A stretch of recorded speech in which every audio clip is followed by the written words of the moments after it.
ಎಲ್ರಿಗೂ ನಮಸ್ಕಾರ. Welcome to my new vlog. ಇವತ್ತು ಎರಡು ಖುಷಿ ವಿಚಾರವನ್ನು ಹಂಚ್ಕೊಳ್ಬೇಕು. ಆ್ಯಕ್ಚುಲಿ ಒಂದನ್ನು ರಿವೀಲ್ ಮಾಡ್ತೀನಿ, ಇನ್ನೊಂದನ್ನು ನಾನು ಇನ್ನೊಂದು ದಿನ ರಿವೀಲ್ ಮಾಡ್ತೀನಿ. ಅದೇನು ಅಂತ ಇವಾಗ ಹೇಳ್ತೀನಿ.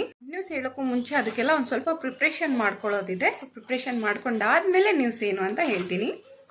ಮಧ್ಯಾಹ್ನ ಹೊತ್ತಿನಲ್ಲಿ ಆಚೆ ಬರೋಕ್ಕೆ ಆಗಲ್ಲ, ಆದ್ರೂ ಇಷ್ಟು ಬಿಸಿಲಲ್ಲಿ ಎಲ್ಲಿಗೆ ಹೋಗ್ತಾ ಇದ್ದೀವಿ ಅಂದರೆ ಪಾಪುಗೆ ಸೆರೆಲಾಕ್ ತೊಗೊಂಬರೋಣ ಅಂತ ಹೋಗ್ತಾ ಇದ್ದೀನಿ. ಯಾಕೆಂದರೆ ನಾನು ಮಾಡಿದ ಸೆರೆಲಾಕನ್ನು ಊರಲ್ಲೇ ಬಿಟ್ಬಿಟ್ಟು ಬಂದಿರೋದ್ರಿಂದ ಬೇರೆ ಆಪ್ಷನ್ ಇಲ್ಲ. ಸೆರೆಲಾಕ್ ತಗೊಂಡು ATMಗೆ ಅಂತ ಬಂದ್ವಿ. ಬಟ್ ಅಲ್ಲೊಂದು ಕಾಮಿಡಿ ನಡೀತು, ಏನು ಅಂತ ಹೇಳ್ತೀನಿ. ಅಲ್ಲಿಂದ ಇವತ್ತು ಗುಡ್ ನ್ಯೂಸ್ ಹಂಚ್ಕೊಳ್ತಾ ಇರೋದ್ರಿಂದ ಸ್ವೀಟ್ ತಗೊಳ್ಳೋಣ ಅಂತ ಅಂದ್ಬಿಟ್ಟು ಸ್ವೀಟ್ ಅಂಗಡಿಗೆ ಬಂದ್ವಿ. ನನ್ನ ಫೇವ್ರೇಟ್ ಸ್ವೀಟು ಬೂಸ್ಟ್ ಬರ್ಫಿ, ಯಾಕೆಂದರೆ ಅದು ಮೈಲ್ಡ್ ಆಗಿರುತ್ತೆ. ನಾನು ಜಾಸ್ತಿ ಸ್ವೀಟ್ ಇದ್ರೆ ಇಷ್ಟಪಡೋದಿಲ್ಲ ಅಂದ್ಬಿಟ್ಟು 1/4 kg ಬೂಸ್ಟ್ ಬರ್ಫಿನ ತಗೊಂಡು ಮನೆಗೆ ಬಂದ್ವಿ. ಸೆರೆಲಾಕ್ ತಿನ್ಸಕ್ ಇಷ್ಟ ಇಲ್ಲ ಅಂದು ಯಾಕೆ ತಗೊಂಡ್ಬಂದೆ ಅಂದ್ರೆ ಊರಿಂದ ತುಪ್ಪ ತರೋದನ್ನು ಮರ್ತು ಬಿಟ್ಟಿದ್ದೀನಿ.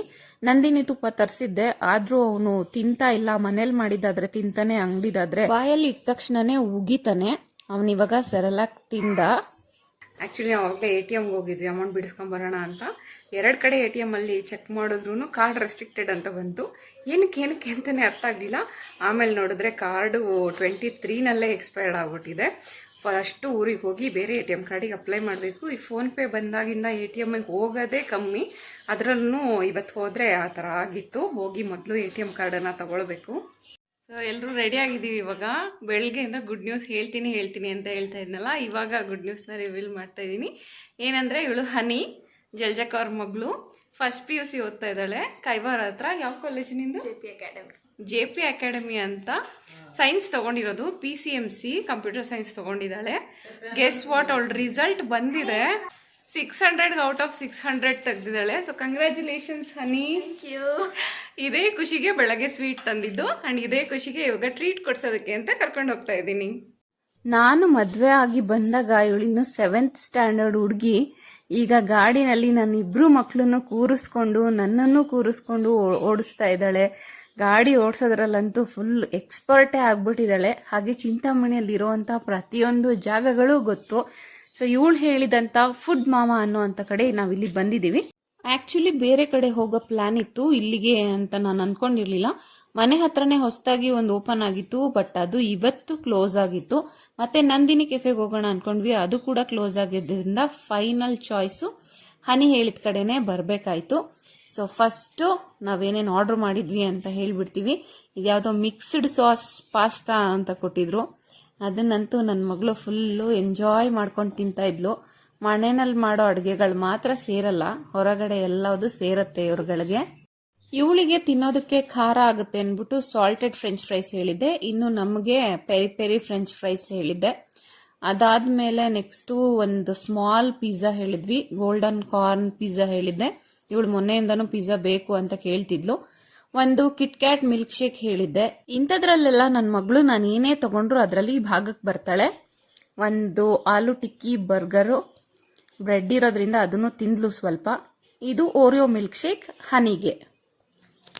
ತಿನ್ಕೊಂಡು ಇವಾಗ ಮನೆಗೆ ಬಂದ್ವಿ. ನೋಡಿದ್ರಲ್ವಾ ಎಷ್ಟೊಂದು ಆರ್ಡ್ರ್ ಮಾಡಿದ್ವಿ ಅಂತ. ನಾವು ಅಂದ್ಕೊಂಡ್ವಿ 3 ಜನ ಇದ್ದೀವಲ್ಲ, ಅವಳು ಸ್ವಲ್ಪ ತಿಂತಾ ಇದ್ಲಲ್ವಾ ಐರನು. ಓಕೆ ಎಲ್ಲದೂ ಒಂದೊಂದು ಟೇಸ್ಟ್ ಮಾಡೋಣ ಅಂತ ಅಂದ್ಕೊಂಡು.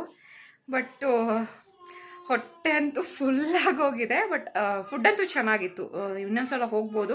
ಅವರು ಕೇಳಿದ್ರು ಫುಡ್ ಎಲ್ಲ ಚೆನ್ನಾಗಿದೆಯಾ ಅಂತ. ಓವರ್ ಆಲ್ ಫುಡ್ ಅಂತೂ ಟೇಸ್ಟ್ ಸಕ್ಕತ್ತಾಗಿತ್ತು. ಎಂಜಾಯ್ ಮಾಡ್ಕೊಂಡು ತಿಂದ್ವಿ. ಬಟ್ ಓವರ್ ಆಗೋಯ್ತು. ಇನ್ನು ಡಿನ್ನರ್ ಅಂತೂ ಮಾಡಲ್ಲ, ಫಿನಿಶ್ ಆಗೋಗ್ಬಿಟ್ಟಿದೆ. ನಾಳೆವರೆಗೂ ಮಾತಾಡೋ ಅಷ್ಟಿಲ್ಲ.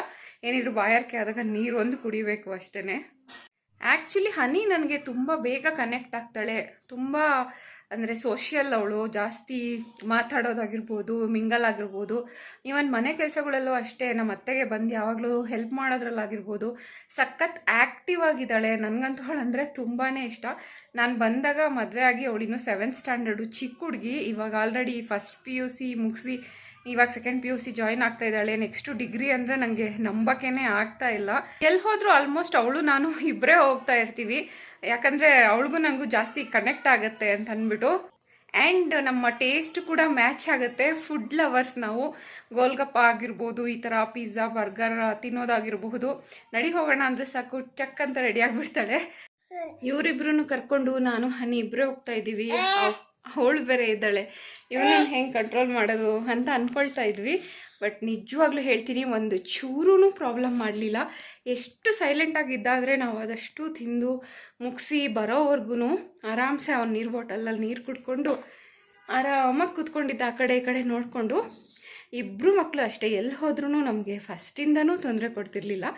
ಇವನಂತೂ ಹನಿ ಅದೇ ಹೇಳ್ತಾ ಇದ್ಲು, ಸಖತ್ತು ಪೇಷನ್ಸ್ ಇವನಿಗೆ, ಎಷ್ಟು ಚೆನ್ನಾಗಿರ್ತಾನೆ ಸೈಲೆಂಟಾಗಿ, ಎಲ್ಲಿ ಕರ್ಕೊಂಡೋದ್ರೂ ಮೇಂಟೈನ್ ಮಾಡ್ಬೋದು ಅಂತ. ನಿಜವಾಗ್ಲೂ ಬಂಗಾರು ಅಂತ ಕರಿತೀವಿ, ಬಂಗಾರನೇ ಇದು ಅಲ್ಲಮ್ಮ. ಬೆಳಗ್ಗೆ ATMಗೆ ಹೋಗಿದ್ದು ಇದನ್ನು ಬಿಡಿಸ್ಕೊಂಬರೋಕ್ಕೇ, ಬಟ್ ATM ಬ್ಲಾಕ್ ಆಗಿದ್ದರಿಂದ ಹೆಂಗೋ ಮಾಡಿ ಸ್ವಲ್ಪ ಅಮೌಂಟ್ ಅಡ್ಜಸ್ಟ್ ಮಾಡಿದ್ದೀನಿ. ಇದು ಆ್ಯಕ್ಚುಲಿ ಹರಿ ಅವ್ರು ಕಳಿಸಿರೋದು ಅಲ್ಲಿಂದ ಹನಿಗೆ ಅಂತ, ಅಪ್ರಿಸಿಯೇಷನ್ಗೆ. ಎಷ್ಟು ಕೊಡ್ತೀವಿ ಅನ್ನೋದು ಇಂಪಾರ್ಟೆಂಟ್ ಆಗಲ್ಲ, ಬಟ್ ಚೆನ್ನಾಗಿ ಓದೋ ಮಕ್ಕಳಿಗೆ ಎನ್ಕರೇಜ್ ಮಾಡೋದು ಇಂಪಾರ್ಟೆಂಟ್ ಆಗುತ್ತೆ. ಸೊ ಹರಿ, ನಿಮ್ಮ ಗಿಫ್ಟನ್ನ ಹನಿಗೆ ನಾನು ಇವಾಗ ಟ್ರಾನ್ಸ್ಫರ್ ಮಾಡ್ತಾ ಇದ್ದೀನಿ. ಕೊಡಿ.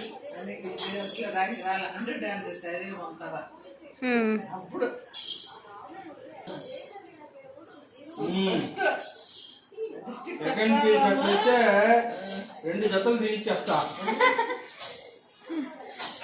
ಥ್ಯಾಂಕ್ಸ್ ಅಯ್ಯಮ್ಮ ಅಕ್ಕ, ಕಂಗ್ರ್ಯಾಚುಲೇಷನ್ಸ್.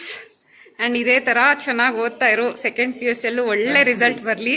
ಈ ಸಲ ಕೊಟ್ಟಿರೋ ಅಮೌಂಟು ಡಬಲ್ ಆಗಲಿ. ಆ್ಯಕ್ಚುಲಿ ಹನಿ ಫಸ್ಟಿಂದನೂ ಬ್ರೈಟ್ ಸ್ಟೂಡೆಂಟೇನೆ. ಅವಳು 10th 98% ತೆಗೆದಿದ್ಲು. ಆವಾಗ ಅನಿಲ್ US ಇಂದ ಅವಳಿಗೆ ಫೋನ್ ಕೊಡಿಸಿದ್ರು. ಮನೆಯವರು ಅಷ್ಟೇ, ಕೈಲಾದಷ್ಟು ಅಂದರೆ ಮಾವನು ಒಂದಿಷ್ಟು ದುಡ್ಡು ಕೊಟ್ಟಿದ್ರು ಅವಳಿಗೆ ಎನ್ಕರೇಜ್ ಮಾಡೋದಕ್ಕೆ. ಮೇ ಬಿ ಅವರೆಲ್ಲರೂ ಆಶೀರ್ವಾದ ಫಸ್ಟ್ PUCಯಲ್ಲಿನೂ ಔಟ್ ರಿಸಲ್ಟನ್ನು ತೊಗೊಂಡಿದ್ದಾಳೆ. ಕೇಳಿ ತುಂಬಾ ಖುಷಿ ಆಯಿತು. ಮನೆಯಲ್ಲಿ ದೊಡ್ಡವರು ಅಂತ ಅತ್ತೆ ಮಾವ ಇದ್ರಲ್ಲ, ಸೊ ಅವ್ರ ಕೈಯಲ್ಲೇ ಕೊಡಿಸ್ದೆ. ದೊಡ್ಡವರ ಆಶೀರ್ವಾದ ಯಾವಾಗಲೂ ಮಕ್ಕಳ ಮೇಲೆ ಇರಬೇಕು. ತುಂಬಾ ಖುಷಿ ಆಯಿತು. ಫಸ್ಟ್ ಅವಳು ಹೇಳ್ದಾಗ ನಾನು ನಂಬಿರಲಿಲ್ಲ. 600 ಔಟ್ ಆಫ್ 600. ಕೆಲವರಿಗೆಲ್ಲ ಎಷ್ಟು ನಾಲೆಡ್ಜ್ ಇರುತ್ತೆ, ನಮಗಂತೂ ಒಂದು ಸಲ ಕೂಡ ಔಟ್ ಬಂದಿಲ್ಲ ಲೈಫಲ್ಲಿ. ಒಬ್ಬೊಬ್ಬರು IQ ಒಂದೊಂದು ಥರ ಇರುತ್ತೆ. ನಿಜವಾಗ್ಲೂ ಕೆಲವೊಂದೊಂದು ಮಕ್ಕಳು ಎಷ್ಟು ಇಂಟ್ರೆಸ್ಟ್ ಕೊಟ್ಟು ಎಫರ್ಟ್ ಹಾಕಿ ಓದ್ತಾರೆ ಅಂದರೆ ಖುಷಿ ಆಗುತ್ತೆ ಅಂತ ಮಕ್ಕಳನ್ನ ನೋಡೋದಕ್ಕೆ. ಹಾಗೆ ಅವ್ರಿಗೆ ಎಂಕರೇಜ್ಮೆಂಟ್ ಸಿಕ್ಕಿದ್ರೆ ಇನ್ನೂ ಕೂಡ ಅವ್ರ ಲೈಫಲ್ಲಿ ಒಳ್ಳೊಳ್ಳೆ ಸಾಧನೆಗಳನ್ನು ಮಾಡ್ತಾರೆ ಅನ್ನೋದ್ರಲ್ಲಿ ಡೌಟೇ ಇರಲ್ಲ.